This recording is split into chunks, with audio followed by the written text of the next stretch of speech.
হসপিটালের আশপাশ, হসপিটালের আবাসিক অংশগুলি, কারণ হসপিটালে রোগী হয়ে যেন মানুষ না আসে, সেটা তো বাড়িঘর পরিষ্কার করছি আমরা, কিন্তু হসপিটালে এসে যেন আবার বেশি অসুস্থ না হয় সেদিকে লক্ষ্য রাখার জন্য আমরা পরের শনিবার আমি ইউনো মহোদয়কে অনুরোধ করব আপনি এই প্রোগ্রামটি দয়া করে নেবেন।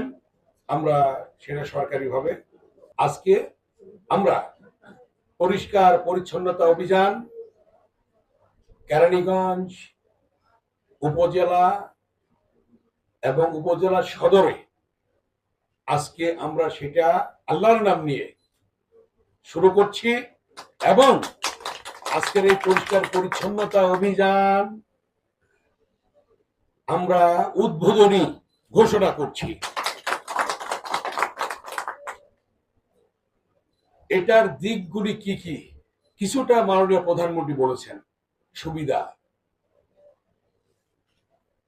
ডেঙ্গু, চিকনগুনিয়া,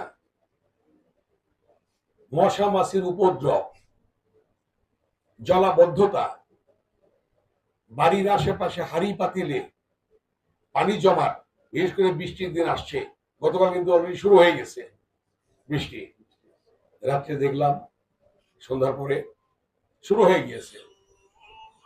অনেক জায়গায় বাড়ি ঘরে হাড়ি পাতিলে পড়ে থাকবে বা ফুলের টব, বিভিন্ন জায়গায় দেখা যাবে পানি জমাট বেঁধেছে এবং সেখানে মশা মাছির উপদ্রব এবং সেখান থেকে ডেঙ্গু জ্বরের আবির্ভাব, এগুলি কিন্তু লক্ষণীয়।